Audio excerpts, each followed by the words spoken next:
One of the biggest mistakes you can make as an e-commerce brand doing more than 100k per month in revenue is having a basic abandoned cart and checkout flow. That's because relying on outdated strategies and just following some advice that someone on the internet tells you will cost you 5 to 6 figures in extra monthly revenue and also profit. And I know, I'm also guilty of this because I post multiple YouTube videos showing you the base flow structure, outlines, content to send, and so on and so forth. But the truth is that these kind of strategies and outlines are good for an e-com brand just getting started and trying to break past their first six-figure month. Once you're past this mark, you should focus on hyper-focused abandoned cart and checkout flows that will help you drive 2 to 3 times more revenue and profit per recipient. So in this video, I'll break down the differences and show you how to do it, how to build out your abandoned cart and checkout flow the right way so you start making more revenue and profit for every single person that enters this flow. So what you see on the left hand side is the basic flow structure. And now don't get me wrong, this structure is not wrong at all, but this is something that should be your starting point. This is not something that should be your end game. Um, Ideally, again, what I recommend is for brands to do this type of flow, this type of content when they're getting started, trying to break past 100, maybe 200k per month. But once you're past that point, you need to have a custom flow because again, nothing wrong about this one. This one will convert still much better than, first of all, not having flow at all, like any of these flows really, or secondly, having some random content just put together with some different angles.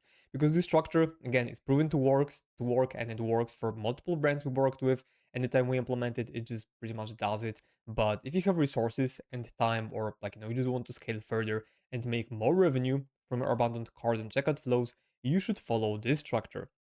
Now, I'm gonna break it down because yes, it also has specific email content you should be sending, the exact time frame and so on and so forth. But the truth is that this flow is a bit more personalized, and like you see at the very bottom, here are a few reasons why you should be doing this kind of flow, which I'm gonna show you soon. Some of the things we see once we implement it for our clients is higher click-through rate and conversion rate, and also revenue per recipient and revenue per email. The entire journey is just way more personalized, making the conversions better and the whole experience for customers better as well. Because yes, revenue is one thing, but the other thing is just making sure they're actually enjoying the experience rather than just getting their discounts pushed down the throat and so on. Then less or smaller discounts to higher profitability, meaning that you'll be giving away less of your margin while making the same amount of sales, or in some cases even more. And then in general, potentially 2 to 3 times more sales from the exact same flow just by implementing this simple structure. So the main difference is that the flow on the left is just pretty much a basic flow. Like this flow would go to anyone, to the same person that adds a $200 worth of value into their cart, as well as the person who adds $30 worth of, cart in terms of the value. And this is why it's not the best approach because yes, this flow would still reconvert and recover some of these people. I'm not saying all of them because no, that's impossible. It would still recover both of these groups, but it wouldn't be as effective as the flow that you could implement here. Because the flow that you should be running, especially if you're doing again more than 2, 3, 4, 500k per month in revenue, is implementing personalized abandoned cart and checkout flows. And when I say personalized, it's not about having first name, syntax or anything like that. It's about making sure that the products, collections, and content you're sending is way more relevant to the end customer. So the main three splits I like to work with is collection split, bestseller split, and also cart value split. Now you can go deeper down the rabbit hole and do buyer split or non-buyer split. So a person who's returning customer would be getting different content than a person who is a new customer or who didn't buy from you at all. But then again, you don't want to do too many of these splits because once you do that, it's gonna be impossible to keep managing that, keep improving it, keep A/B testing, and tracking all of the results. Because if you get too granular, your your volume per email will be super low, again making it pretty much impossible to optimize anything and read the data properly. So again, I would recommend doing three of these. You would for sure need to do bestseller split. That's the most important one you should do. Then I would say cart value split, and then collection split or customer buying behavior split, again based on if they're a non-customer or a returning customer. So again, maybe let's do collection split or buyer split, right? Because again, like to me, it really depends on the kind of store you have. If you have a one product store, if you have a lot of return customers, stuff like that. Again, this flow should be based on your brand specifically, on how you operate, on how your customers operate, how they buy from you, how they behave, stuff like that. And usually, again, like the bestseller split is gonna be always the most important one. And the way I like to look at it is, do you have one SKU that's responsible for more than 20 or 25% of your total revenue? If you do, then you do need to have this bestseller split, because if one product is driving 1/4 of your revenue, it deserves to have a custom split, custom journey, again, based on the product itself. And again, the order of that should be bestseller, then cart value. This should be the other way around. So this is not the order of importance. This is the order of setting it up in Klaviyo. So first you would see if someone is in the bestseller split. Then you would look if they have any product from like some other collection, and then you would do a split based on cart value, right? So again, this is not the order of importance. This part, this is the order in which you would set this flow up in Klaviyo. You would start with trigger split, seeing if someone has bestseller in their cart or checkout. Then, if yes or no, you would do that. So if they don't have it, you would take a look at the collection. Which collection is it? Is it like, supplements, cosmetics, or whatever else that might be? Maybe that's a wrong example, but let's say you're selling electronics. Do they have purifiers, vacuums, humidifiers, tower fans, anything like that? And then once you go for down this path, you would do a cart value split for both of these splits. So that would be for the bestseller split. You would also have a cart value split, plus for the collection page, for the collection split, you would have the cart value split as well. Now let me just walk you through each one of them one by one, because again, the angle of the emails might be a bit similar, but the truth is that in reality these would be completely different emails, all of them done from scratch, no templates, no cookie cutter approach, everything done custom from scratch, tailored to your brand specifically. So email number one for all of these would be a simple cart reminder, and that's because these simple reminders just work exceptionally well. You don't want to overcomplicate it with some different angle or approach. Just remind them about the cart. Short and concise reminder. If you want, you can try adding in some quick USPs. And when I say quick USPs, it's pretty much something like an icon or emoji and then your USP. So like made in the US with, maybe the US map icon, right? Then maybe high quality or money back guarantee, and you would have the money back guarantee badge. Again, just to kind of make it a bit more visual, but you would not be expanding on that. It would be super short, straight to the point. Then let me maybe walk you through the bestseller path, because again, this is the most important one. For email number two, you would just have a campaign or an email about product USPs.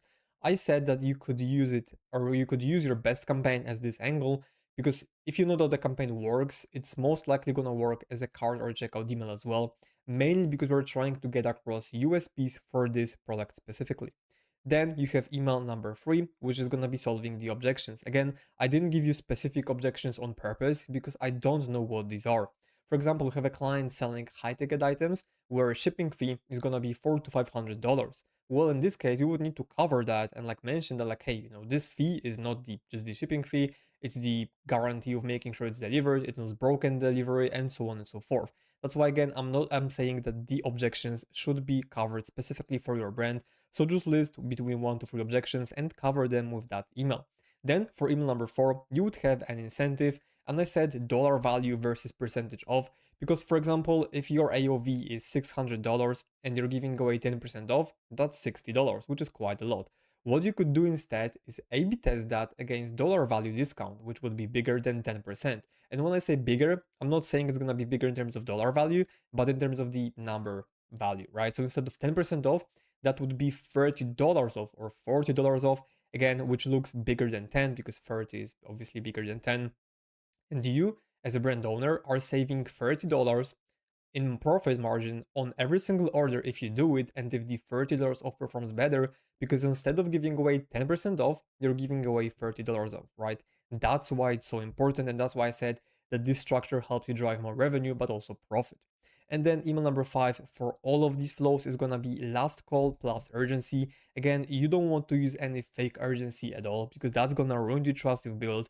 If you say your discount code expires tomorrow and someone reads the email or clicks it in 2 days and discount code is still there, they're not gonna convert because they know that this discount can be used whenever. So again, no fake urgency, use real urgency because it is important, but again, make sure it's real, don't make it fake, it's gonna make it worse if you didn't have it at all.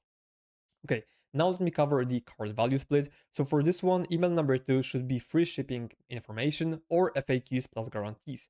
Free shipping would be for high AOV prospects. If your free shipping threshold is $60 and someone has products in their cart worth over 100, you can let them know like, hey, you got free shipping, you qualify for free shipping, or something like your order ships free, stuff like that. Just to kind of remind them, in reality, you're not giving away an extra discount, you're just using what you currently have on the site, which again makes the conversion rate much better.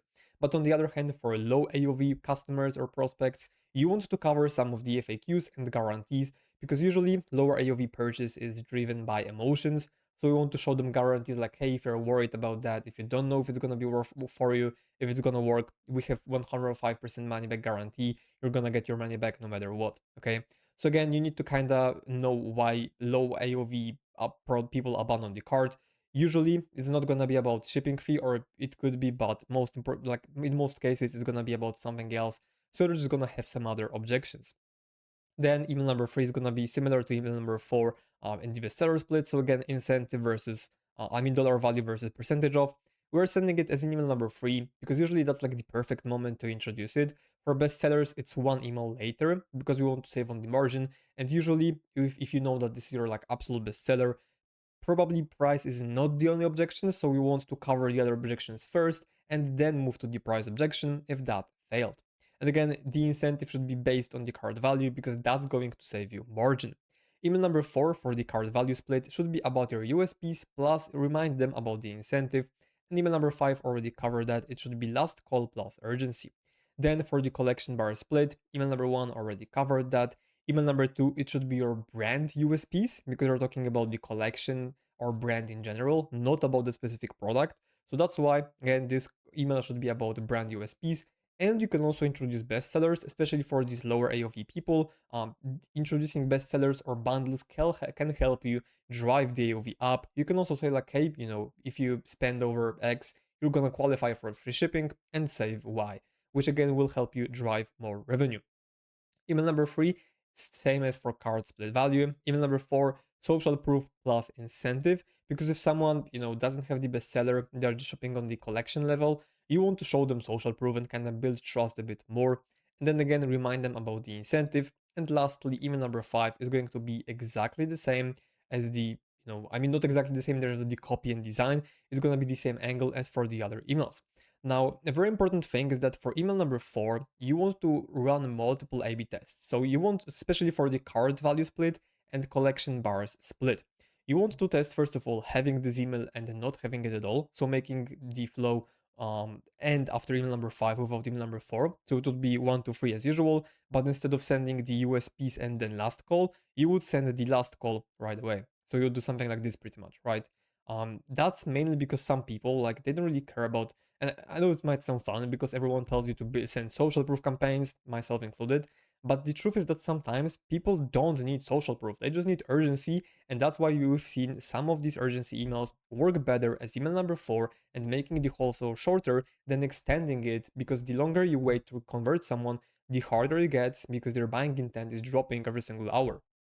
So you want to test it. You also want to test the email number 2 angle versus email number 4 angle, because maybe someone who is a low AOV prospect doesn't care about FAQs or guarantees. They just want to know why they should buy from you specifically. So again, that's why you want to A/B test with that a little bit. And again, that's just gonna help you drive more conversions.